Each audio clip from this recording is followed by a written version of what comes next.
Hey guys, what's up and welcome back to my channel. Sorry, I see myself in the viewfinder and wow. So, in case it wasn't obvious, I'm supposed to look like shit. I'm trying to cosplay Jesse Pinkman, that vibe, but I have sensitive eyes so I can't put in contacts because my eyes are dry as the fucking Sahara Desert. So we're gonna Photoshop that part, but otherwise, I think I kinda got it down, including the T. Like, come on, this looks legit. Except that this has fleece inside and I live in Southern California, so I do want to die right now. So, blast from the past, we are going to be talking about Brittany Dawn. Now, if you are an internet historian like me, you'll remember Brittany Dawn as in Brittany Dawn Fitness. She was in a scandal, I can't remember how long ago, but it was years ago now, relating to fitness plans. So I'm gonna give you a brief rundown of what that scandal was because I never thought I was gonna hear that name again, and here we are. So the TLDR is this. She had previously sold plans for prices ranging from $92 to $300, but the lawsuit alleged that she had not provided the personalized coaching and guidance that she had promised. She also charged a shipping fee even though the plans were email. Basically, she made these fitness plans that were supposed to be all customized. I heard that they weren't customized at all, that there were like 2 or 3 fitness plans and she'd just give you one of the 3. 3 is just a number I'm making up, but there was a number made that was nothing to do with people's needs. It was not customized. She got in trouble legally. So her total payment was $300,000 in civil penalties and $100,000 in restitution, with both paid within the next 3 years. So she not only got canceled, but she got in trouble with the law. This was not silly internet canceling. This was actual scamming. When Brittany Dawn went through this particular ordeal, her look was very different to now. Now, there's no reason I'm bringing that up other than I really did not recognize her immediately. So what I'm wondering is whether her content shift has to also do with her aesthetic shift. I'm not trying to gatekeep any aesthetics, but a lot of the times when you make big life changes, you also make external changes, like women dyeing their hair once they break up with their shitty boyfriend. So anyway, another thing, so I'm gonna show you a TikTok discussing Brittany Dawn and giving you also a bit of a rundown for context as to what we're gonna be talking about today. As an actual woman, there is so much I could say to this right now. Brittany Dawn is my Roman Empire. Hey, Brittany, instead of worrying about Dylan, maybe you should be focusing on paying back the settlement in that lawsuit that you lost for scamming people for bogus fitness plans. The same woman who got on the internet to tell us that her husband shot her dog after it was hit by a car and started taking it to the vet, that's who's passing judgment on somebody being trans? And when her husband isn't shooting dogs, they're just abandoning them because they no longer fit their aesthetic. This dog was found starving, and when they scanned the chip, it belonged to Miss Brittany Dawn Nelson, as pictured here on her Instagram. Also, her husband was sued by the ACLU, a police brutality lawsuit, and the lawsuit was won. I can't decide if these people are just stupid, evil, or both, but nowhere does Dylan say all girls are like this. She literally introduces the concept of the song by linking it to her series Days of Girlhood. 7:30 of being a girl, aka 2 years of publicly transitioning as a woman, or 2 years of being your worst nightmare, whichever way you see it. Watching Dylan say that women are a worst nightmare and how proud he is of that. Dylan is not saying women are anyone's worst nightmare. She's making a joke about the fact that she's been harassed the entire time she's been a public figure. Meanwhile, Brittany will claim cancel culture anytime her history of scamming is brought up. Because I'm sorry, if the Texas Attorney General sues you, you must have really fucked up. And don't forget when she was fostering children, posting them on her Instagram story and using them to affiliate link baby products. But she's so upset that Dylan's talking about shopping. Miss Mama, you have a drop ship website where you mark up AliExpress items that you got for $3 to $50 and $60, please. I don't know where Brittany Dawn gets off on passing judgment on anyone when the receipts are lengthy, Miss Mama. lengthy. Like this TikTok shows, there was dog abandonment, there was the fact that her husband apparently shot one of their dogs. So there's a lot going on that is questionable to say the least. Then there's also the part that was mentioned about her husband, which I looked into a little bit, and it says Jordan Nelson, a former Kansas City police officer, was sued by the ACLU for using excessive force against a black man in 2013. He was also at the center of a separate scandal in 2021 when Dawn announced he'd shot their dog after it had been hit by a car rather than taking it to the vet. So Brittany Dawn has a lot of shit to rebrand from, and I do say rebrand because realistically, people take accountability, sure, and I can't ever know to what degree, right? Because I'm not in their private life. I don't know how much they actually mean when they're crying on camera, so I'll just leave that there. Regardless, Brittany Dawn has now taken to being mad about trans people, especially Dylan Mulvaney, who came out with a song about her experience being a girly, basically. As far as I understand, I didn't go into whole fucking lyric interpretation, but I think you need to be brain dead to not understand that. And like with any song and with any artist, what they're describing usually is their own personal experience and not your experience. And specifically, if we're really going to talk about it, a pop song about being a girl when you are a trans person is obviously going to be very different than a pop song about being a girl if you are a cis hetero girl or woman, right? So keeping all of that in mind, Brittany Dawn went ahead and posted this. As an actual woman, there is so much I could say to this right now. It's day 730 of being a girl, aka 2 years of publicly transitioning as a woman, or 2 years of being your worst nightmare, whichever way you see it. I'm not sure why we're surprised, but the utter disrespect continues. Watching Dylan say that women are a worst nightmare and how proud he is of that. Dylan Mulvaney is not a woman, and no amount of surgeries, procedures, or hormones will ever change that, and yet he still released a new song called Girlhood. And according to Dylan, a man, being a woman, aka girlhood, is shopping at our own leisure, sleeping in, staying medicated, hooking up with whomever we please, and one-night stands. These are the agendas that society wants to push, but when anything remotely related to Jesus or the gospel comes out, it's blocked, banned, censored, and put into a little corner. Music videos with a trans woman, aka a man cosplaying a woman, are okay, but when a movie like Cabrini comes out featuring a woman after God's own heart, they are somehow labeled as controversial. This world needs Jesus more now than ever. Critical thinking skills are rare on the internet. I will say that. And reading comprehension, including comprehension of reading what someone is saying, rarer still. When Dylan says of being your worst nightmare, she's not talking about being a woman. She's talking about people who hate trans women. It's obvious that it's not about womanhood in general. It's about people who hate her specifically and then hate her also specifically because she's trans. I mean, I think that much is obvious. Do you really think someone who transitioned into a woman is gonna hate on women? I'm sure those people exist, but do you really think that's the case here? Are you really gonna say that your comprehension is so below zero that this person who released a song about girlhood, about womanhood, whatever, is here to say that womanhood is their worst nightmare? Connect the dots for me, please.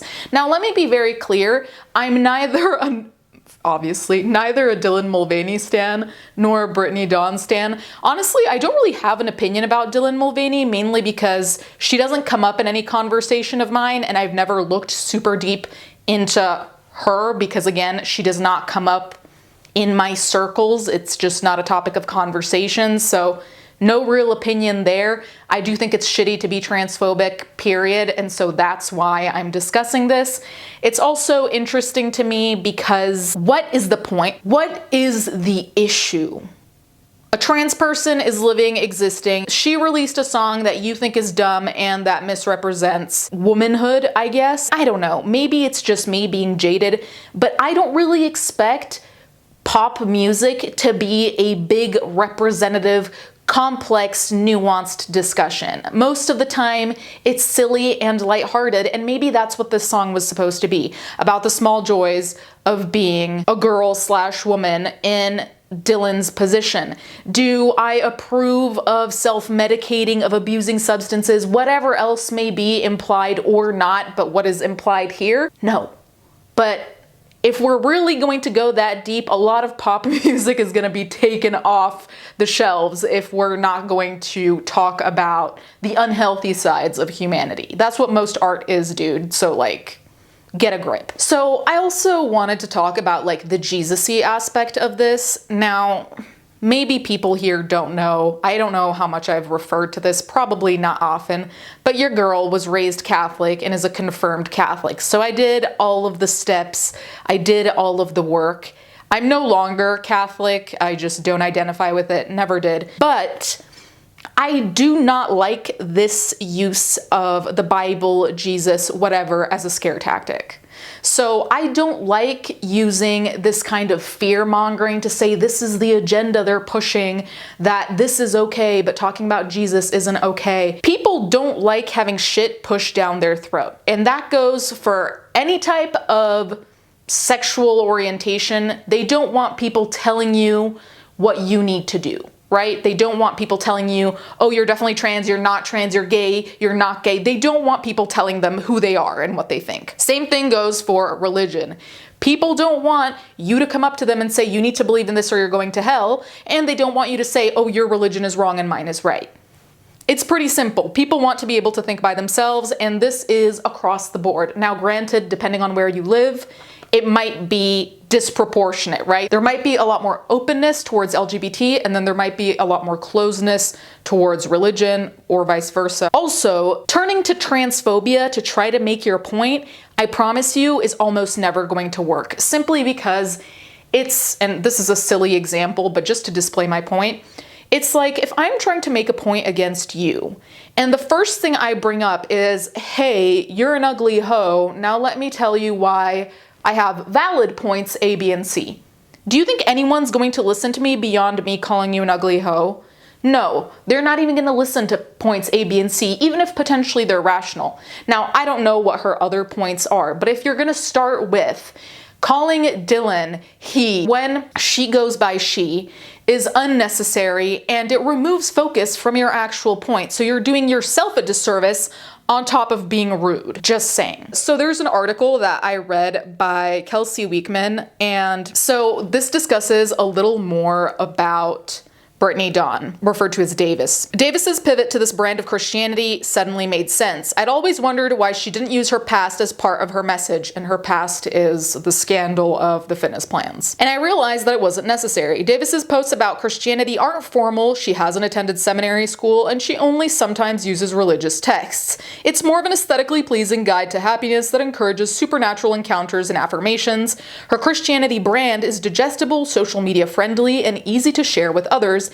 And the women I met at this like 10-hour workshop type thing seemed thrilled to share it with me. Then Davis baptized about a dozen people in what she later confirmed on Instagram was a horse feeding trough. Even more knelt in front of the stage to get quote unquote baptized in the spirit and quote unquote receive their prayer language, aka speak an unintelligible tongue, before lining up for a dinner catered by Chipotle. I stayed in my seat exhausted from 10 hours of smiling and swaying, hoping people would think I was praying and not slowly morphing into a tornado of swirling skepticism. And here is a picture of the tub used to baptize. So it's basically a metal container. I have nothing against religion, but if you're gonna be some type of caricature of some preacher Instagram girly combination, baptizing people and having people speak in tongues, are you really in the position to be calling someone else out for any behavior they might have, talking about their own personal experience? Because what you're doing sounds culty as fuck, first of all. Any person who takes religious messiah-like roles, I do not trust. It never ends well. These people are usually, I'm talking about the historical figures we know, like Jim Jones. I'm talking about them. I'm not talking about Brittany Dawn. Historically, the figures who take this messiah-like role are not well. They're egomaniacs, narcissists, there's just a whole fucking slew of shit. So the fact that she's taken this Christian pivot and is quote-unquote baptizing people, I find that more concerning than a girly and her girly pop. Like, truly, who cares? It's a song. Like, no one's going to fucking die. At least she's not charging people for fake baptisms and to be fucking dunked in what horses drink out of. Like, girl. Afterward, attendees raved on social media about how bold and powerful the event was and how people were delivered from witchcraft and depression.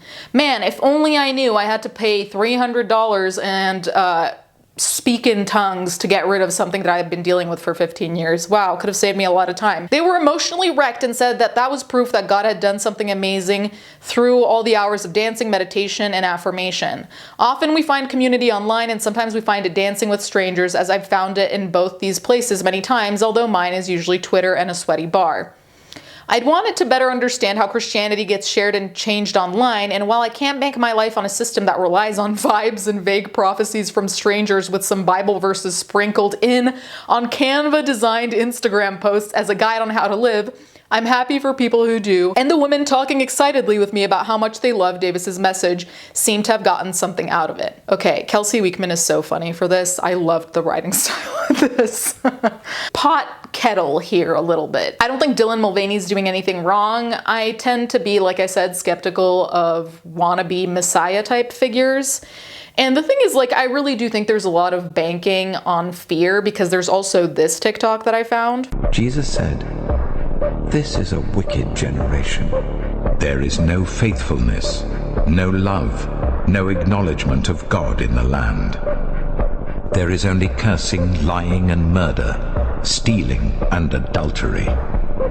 I'm not trying to say it's easy to be a Christian in 2024. I don't know what it's like. I don't know what you're going through. I would assume that you're not being persecuted, because this TikTok makes it seem like there's an actual spiritual war, which I know some Christians believe. I really don't like the fear-mongering of making it seem like everyone's giving in to Satan, or that there's all this spiritual warfare. A lot of this is very Kanye reminiscent, I am going to say. If you do believe that, that's fine, but when I see people who make money off of this Christian warfare, this spiritual warfare, you can't blame me for being suspicious of, like, how interesting this supposed spiritual war that's going on is what's lining your pockets, though. So what happens when there's no war? What are you gonna sell? I have to wonder. Now, am I doubting the legitimacy of her Christianity?